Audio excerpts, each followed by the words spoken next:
Saludos nuevamente, muchas bendiciones nuevamente el extra para que llegue a su iglesia, a su hogar y para que su familia siga siendo bendecida.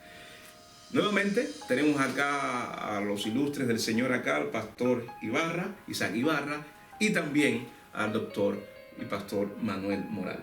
Bienvenido pastor nuevamente, bienvenido pastor Ibarra, bienvenido usted al extra. Recuerde, el extra no pretende ser concluyente, no trae la última palabra, solamente darle más información para que usted vaya más capacitado a su clase de escuela sabática. Hermanos, comience a compartir esta palabra, esta bendición a través de Facebook y también suscríbase en YouTube. Dios le siga bendiciendo. Vamos a comenzar. Para comenzar, queremos pedir la presencia de Dios. Invitamos al pastor Moral para que nos presente delante del Señor. Amante y querido Padre, somos estudiosos de tu palabra y queremos que en este momento tú nos ilumines, así como inspiraste a los profetas y a los escritores de este libro sagrado, que nos ilumines a nosotros y que tu Espíritu Santo nos guíe para que las enseñanzas, la información, las conclusiones puedan ayudarnos a llevar mejores vidas y a cumplir mejor nuestra misión en este mundo. Amén. Por Cristo lo pedimos. Amén. Amén. Amén. Comenzamos con una pregunta, pastor Ibarra, pastor Moral.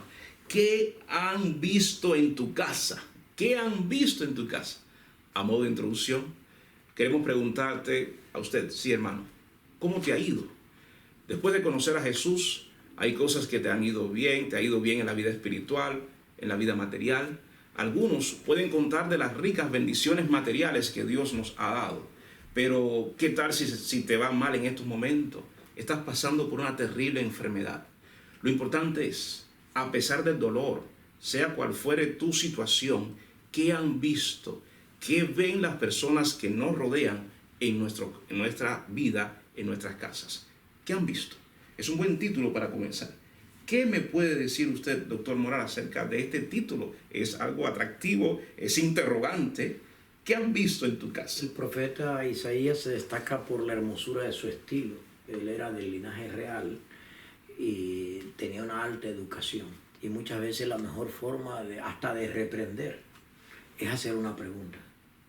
Porque yo creo que Isaías tenía muy buena información cuando él hizo esa pregunta. Dios le había mostrado lo que había sucedido, cómo se revela luego después en la respuesta que él da. Pero muchas veces las cosas que andan mal, hacerle a la persona una pregunta en vez de juzgarlo. Incluso me gusta la metodología que usó el profeta, porque en vez de juzgarlo y condenarlo, lo puso en reflexión. Y tal vez es fácil juzgar a Ezequías, pero ¿por qué nosotros mismos no reflexionamos y retornamos la pregunta a nosotros mismos? La pregunta ¿qué han visto en tu casa? Hay preguntas retóricas como esta, que no están diseñadas a ser contestadas, que en el mismo momento que la contestas nos metemos en problemas. Cuando un padre llega y le dice al hijo, ¿tu cuarto está limpio? ¿A esto le llamas limpio? Ese padre ya sabe la respuesta. Y cuando el hijo intenta contestarla, lo que hace es meterse en problemas, porque hay preguntas que no están diseñadas para ser contestadas. Cuando Dios hizo esta pregunta, ¿qué vieron en tu casa? De hecho, no estaba ni buscando una respuesta. Evidentemente. Y es curioso que Ezequías, a pesar de lo que él hizo mal, él fue sincero en la respuesta. Porque él dijo, le mostré todo. No hay nada que yo no le haya mostrado. Y por lo menos la parte buena es que el hombre no negó. Porque muchas veces en la Biblia, cuando a una persona lo cuestionan, aunque sea retóricamente, tratan de evadir o tratan de replicar y de justificar. Y él dijo lo que había sucedido. Entonces, yo creo que fue una parte buena dentro del error de Ezequías decir lo que había sucedido. Así es. Y luego después, cuando el profeta le interpreta y le dice, bueno, mira, habrá unas consecuencias. Y lo que es interesante del caso de Ezequías es que antes de llegar a este incidente en el cual estamos hablando y elaborando, Ezequías había caído enfermo. Dios lo había sanado. De hecho, ocurrió un milagro. Se le extendieron 15 años de vida al rey Ezequías.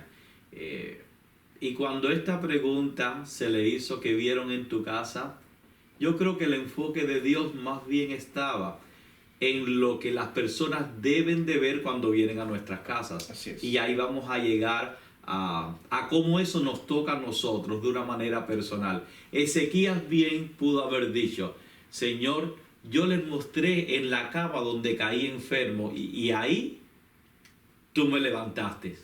Señor, yo les conté y les mostré de la manera como tú has librado a nuestro pueblo, cómo el mar rojo pudo abrirse, cómo maná descendió del cielo, cómo Dios libró al pueblo de mano de sus enemigos. Esa hubiese sido una respuesta correcta y un buen informe que Ezequías pudo haber dado cuando le hicieron esta pregunta. Y él tenía la liberación que Dios había obrado de los ejércitos asirios cuando mandaron las cartas que él las extendió delante de Dios.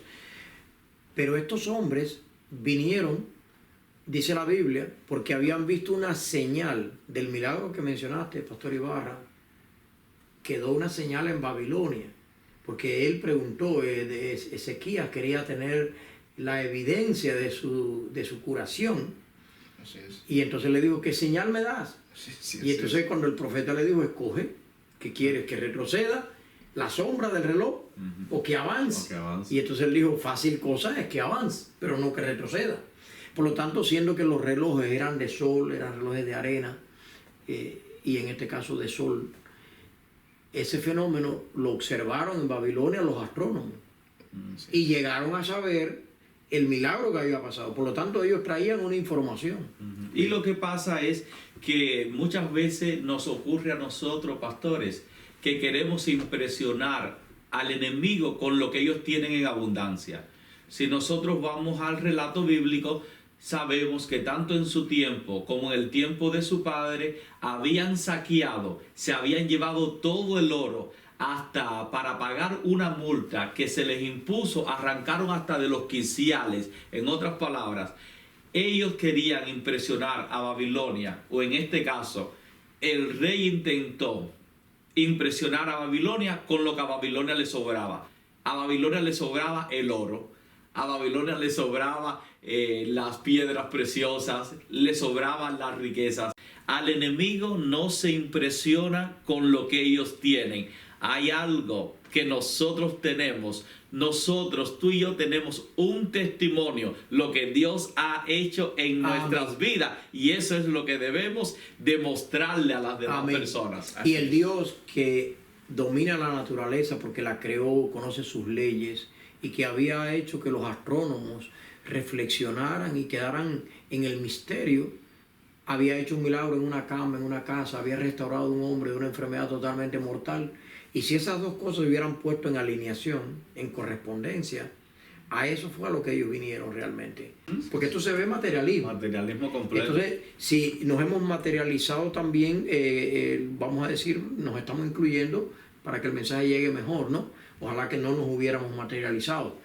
Pero cuando venimos a Estados Unidos o incluso en los países pobres también se puede ser muy materialista. Cuando la vida de las personas gira en torno a lo material y solamente enseñan cosas, solamente enseñan pertenencias. Hay algunos que hasta hacen alarde de lo que tienen.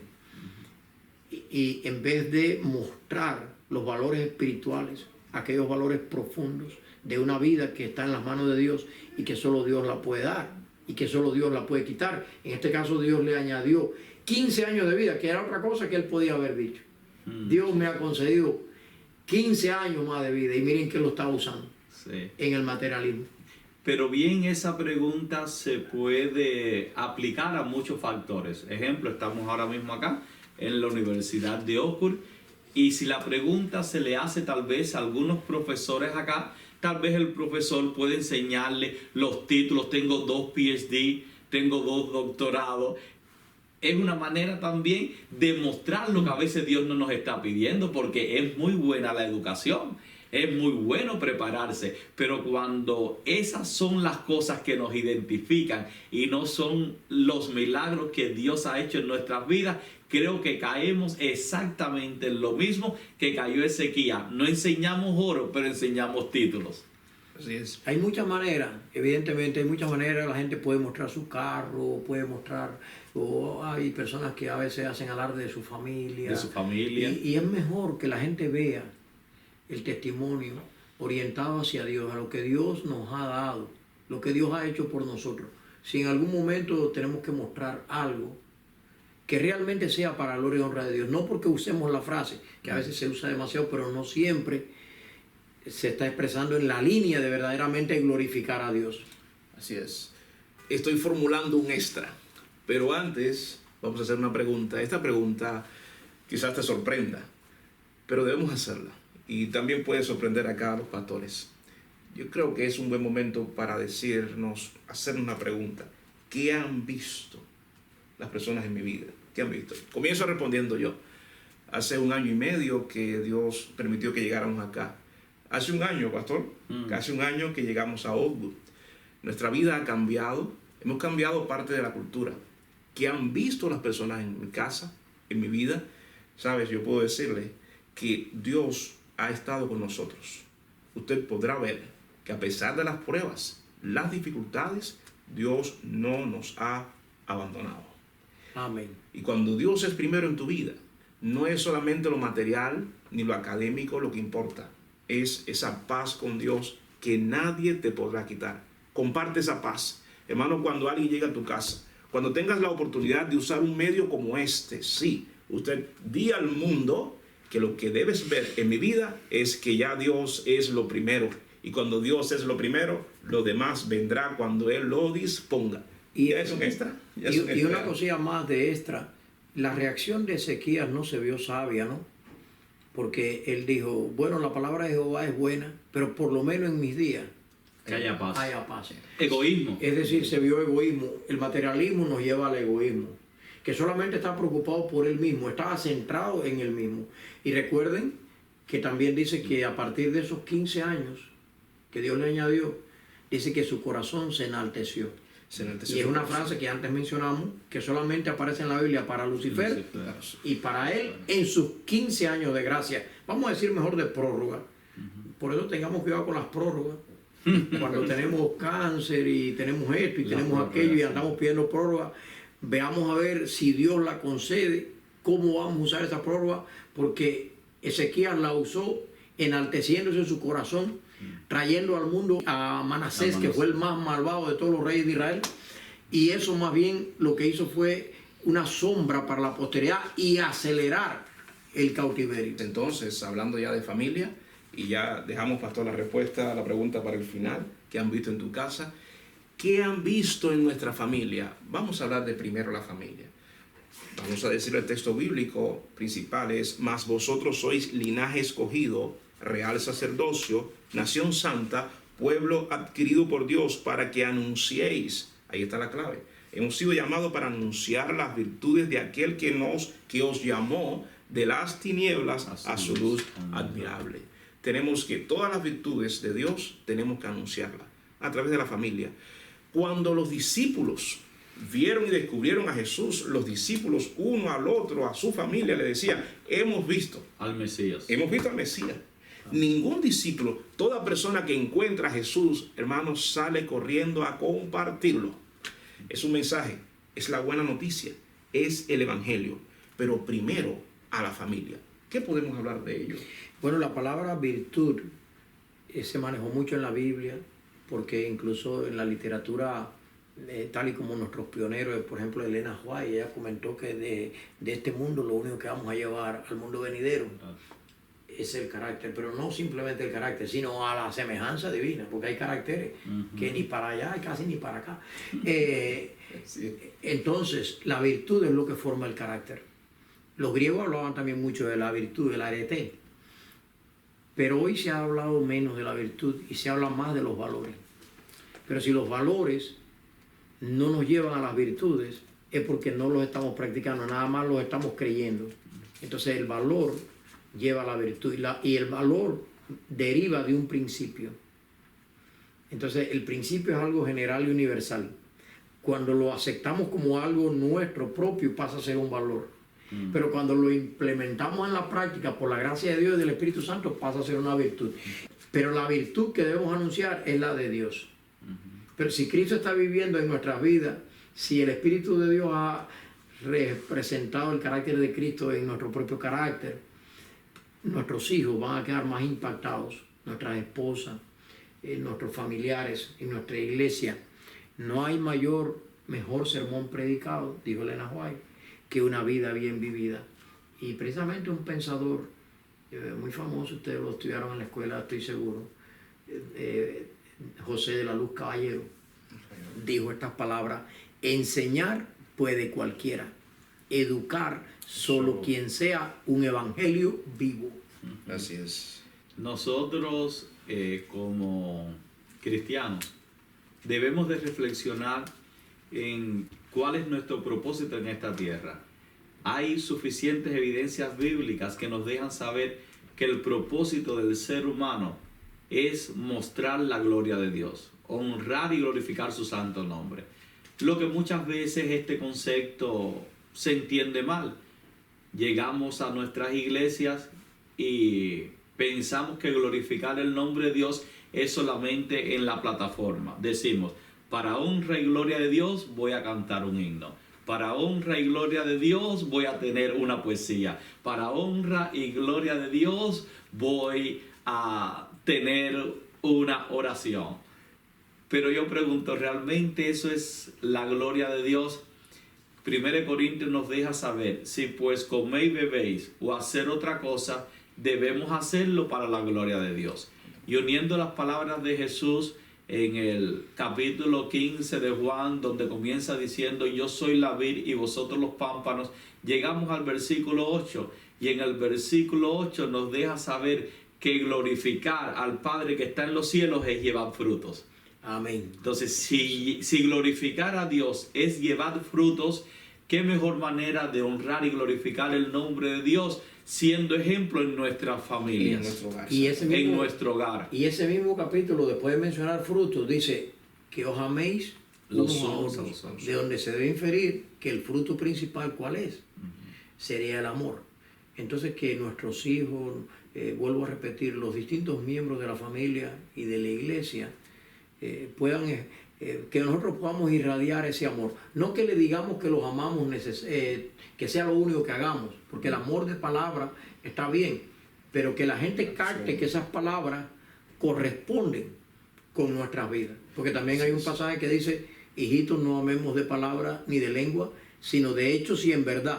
No quiere decir que no expresemos el amor, especialmente las damas. No quiero que me vayan a condenar, a ella le gusta que se le diga, dígale a su esposa que la ama, que la quiere, repítaselo muchas veces. Pero lo que quiero decir, que las palabras correspondan Con los hechos. con los hechos y con las vidas nuestras. Así es. Hay un detalle más en la palabra de Dios. Ese texto no se nos puede olvidar. Deuteronomio capítulo 6, versículo 6. Y estas palabras que yo te mando hoy estarán sobre tu corazón. La palabra de Dios debe estar en mi corazón y debe estar en mi hogar. Muchas veces ensayamos y nos especializamos en proyectar la palabra de Dios en, como usted decía, al exterior, pero en la casa está vacía de la palabra de Dios. Que la atemos en nuestro corazón, que la repitamos en nuestra casa al levantarnos, al acostarnos, en el diario vivir, que compartamos la palabra de Dios. Primero los de casa y luego salgamos a evangelizar a toda aquella persona que necesita de Jesús. No es repetir como el loro que dice lo que sabe pero no sabe lo que dice. Es encarnar, es una palabra encarnada. ¿Sabe por qué? Porque mire, Elena White misma dice que el culto de familia debe ser breve, variado e interesante. Así es. Y darle participación a nuestros hijos, porque donde haya una persona que es el único que habla, el único que dice, el único que interpreta, y todos los demás tienen que creer y obedecer lo que él dice, por más que esté correcto, eso tiende a crear un rechazo. Puede haber hijos nuestros hasta con 4 o 5 años que quieren decir la historia de la Biblia, que quieren comentar la Biblia, que quieren cantar un cantito, algo breve, un chispazo. Y entonces de una manera indirecta podemos a lo largo de todo el día todavía relacionar las cosas materiales con lo espiritual, buscar como Jesús, que hablaba de la naturaleza y lo engranaba con lo espiritual, pero que no vayamos a tomar este versículo de una manera que vayamos a ser cargantes para nuestra familia. Creo que el ser humano no puede vivir una vida fingiendo. Yo sí creo que podemos fingir el sábado por el ratico que estamos en la iglesia. Creo que podemos fingir los miércoles, viernes o en cualquier reunión. Pero cuando llegamos al hogar, yo no encontraba una persona que ha sido capaz de fingir la vida entera. Y ese es el problema, que cuando vivimos una vida doble, que en la iglesia o cuando estamos en público somos una cosa y cuando llegamos al hogar somos otra cosa, ahí es que se confunde la familia y ahí es que los mismos hijos dicen, yo no quiero vivir en esa hipocresía. Vamos a comentar un poquitico de esta pregunta que hace el autor. Dice, ¿qué podemos aprender de los esfuerzos evangelísticos de Noemí? Vamos al libro de Ruth, capítulo 1, 8 al 22. Tenemos una curiosa experiencia. Hablamos de principios evangelísticos. Mi pregunta es, ¿realmente, o alguien que me explique, cómo fue que Noemí pudo evangelizar a sus nueras? ¿O fue solamente obra del Espíritu Santo? Hablemos un poquitico de este tema. Pero la pregunta que yo tengo es, ¿puede una persona amargada evangelizar a alguien? Buena pregunta. Evidentemente, lo que sucedió con la amargura de Noemí es que había hechos que la respaldaban. Pero se ve que detrás de esa amargura había una confianza en Dios. Había una vida más allá. Ruth debió haber mirado a Noemí en el conjunto de todo lo que ella vio. Sí, porque dice que estuvieron allí 10 años. 10 años. Entonces la amargura no era que Noemí era amargada, sino que perdió al esposo, perdió los 2 hijos. Y era un momento de amargura, yo creo más bien, como yo lo vería. Podría traducirse que estaba viviendo en una vida de aflicción como nos toca a nosotros vivir. Y exactamente, como Ruth también estaba compartiendo la amargura de haber perdido al esposo, entonces ella vio en su suegra una esperanza, porque de no haber visto algo superior a lo que ella tenía, no lo hubiese seguido. No lo hubiese seguido. Entonces, el único esfuerzo de evangelización que yo puedo ver aquí, porque yo no veo ningún esfuerzo de evangelización en decirle a una persona, vuélvete a tu tierra, hasta le dice, vuélvete a tus dioses. ¿Sería eso evangelización? Desde el punto de vista de las palabras, no se capta allí evangelización.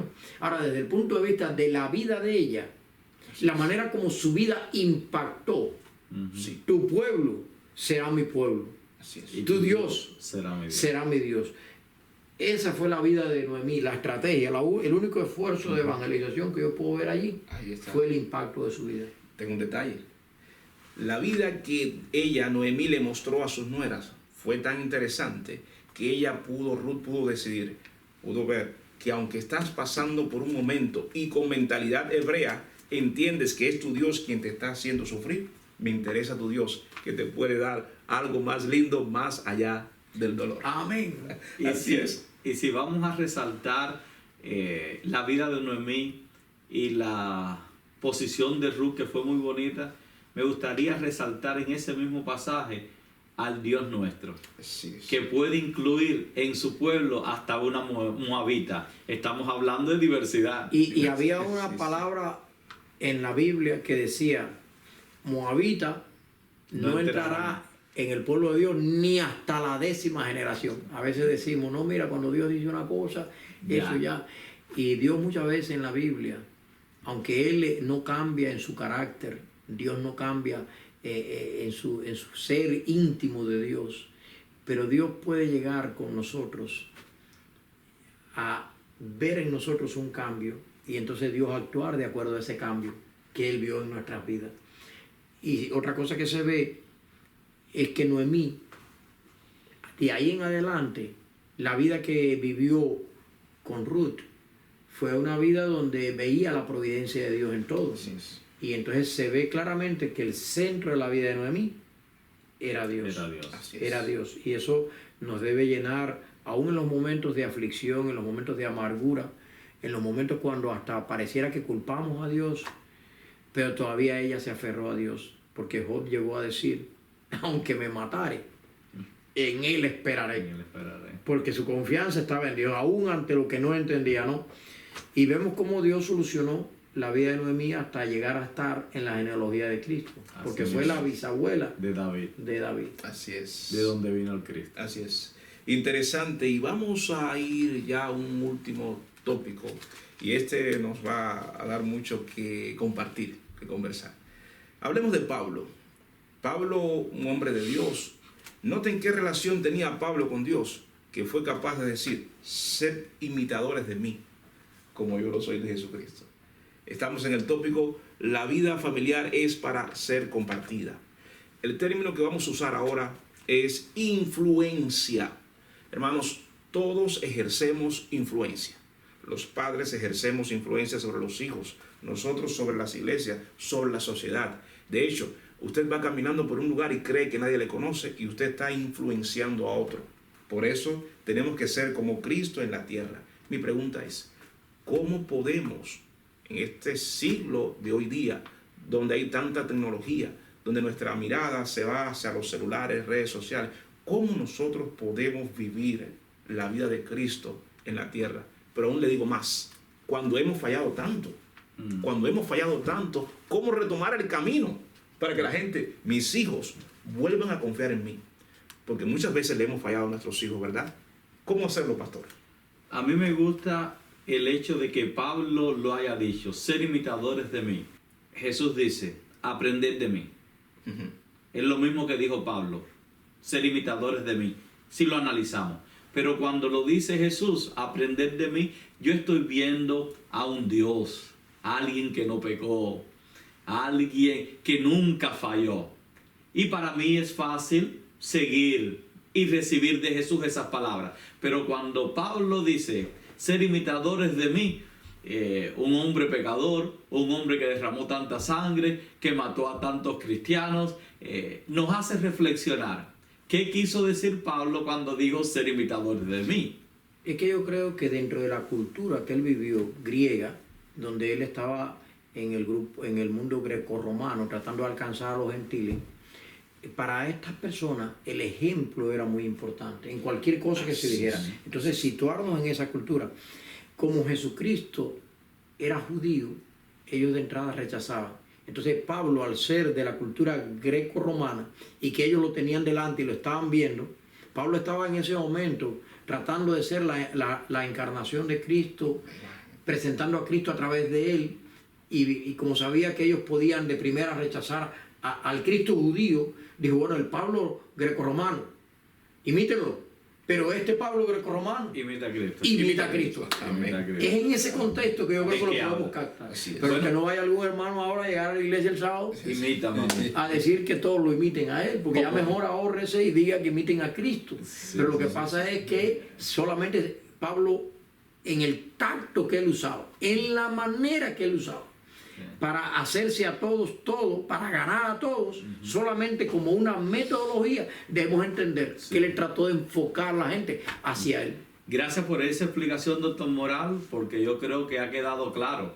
Nosotros no tenemos que llegar a la iglesia en esta cultura exigiendo que nos imiten a nosotros, sino llevarlo directamente a Cristo. Amén, porque tal vez hay algunos que están diciendo, ser imitadores de mí, pero no con la misma metodología de Pablo. Sino con otro propósito, tal vez no tan transparente como el de Pablo, porque el de Pablo siempre era, aún hablando de él mismo, él decía, lo puedo en Cristo. En Cristo. Él siempre decía en Cristo. Esa era la teología de Pablo, en Cristo. Y dicen que si buscas las cartas de Pablo y ves la cantidad de veces que él menciona a Jesús, Cristo, Jesucristo, el Salvador, mi Señor, le llama también Dios, que se queda la gente asombrado de ver cómo él lo usaba como una muletilla y creó tantos títulos diversos para Cristo, tantos nombres, tantas maneras directas e indirectas. que él dijo claramente, para mí el vivir es Cristo y el morir ganancia. es ganancia. Y luego dijo, quiero no hablar otra cosa, sino Cristo Crucificado. y este crucificado.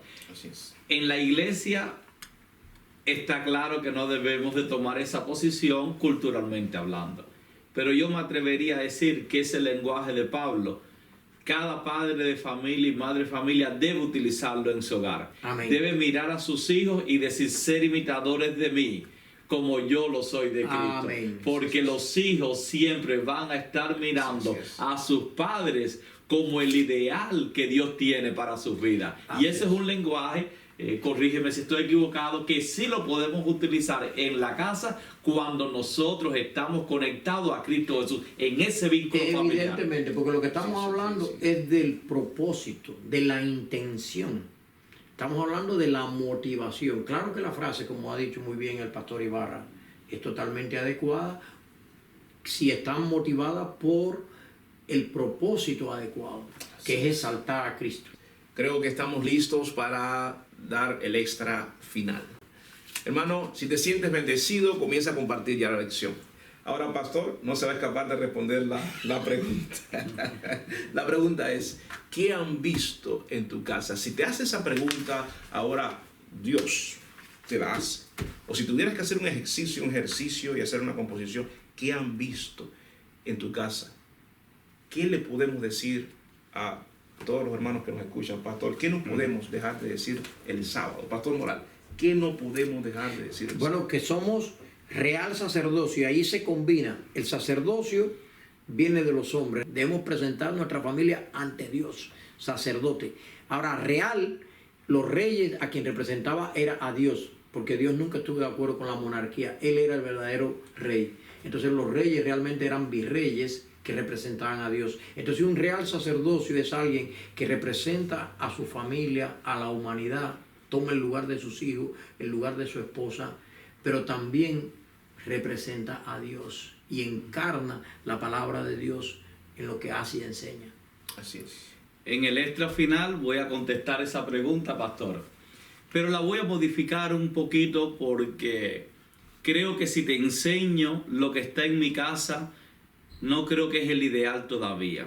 Pero quiero, pastor, dejar con ustedes lo que quiero que vean en mi casa. Yo quiero que en mi casa vean a Cristo Jesús. Amén. Yo quiero vivir la experiencia de Gálatas 2:20. Con Cristo estoy juntamente crucificado y ya no vivo yo, sino vive Cristo en mí. Amén. Es por eso que le agradecemos a Dios por la presencia del Espíritu Santo. Amén. Y el Espíritu Santo que trabaja en cada uno de nosotros es el Espíritu Santo que a través de las cámaras está trabajando en tu vida. Espero que cuando las personas lleguen a ti puedan ver el reflejo de la gloria de Dios. Amén. Amén. Amén. Queremos a partir de ahora que todo lo que se vea en nuestra vida sea aquello que glorifique el nombre de Dios. Que podamos decir como el salmista, no a nosotros, sino a tu nombre sea la gloria. Y cuando llegues a mi casa, a nuestras vidas, puedas decir, primero Dios. Amén. Esa es la máxima de Osgood. Ese es el lema de Osgood de Ola, primero Dios. Y cuando Dios es lo primero, hermano, lo demás que venga como Dios lo dé. Pero si viene de Dios, será correcto. Eso es un extra para usted. Hermano, comparte este mensaje. Nos despedimos. Y quiero decirte algo, no te pierdas la última lección del trimestre, no te la pierdas, que Dios nos siga bendiciendo. Recuerda, Jehová te bendiga y te guarde, Jehová alce sobre ti su rostro, tenga de ti misericordia y ponga en nosotros la paz del cielo.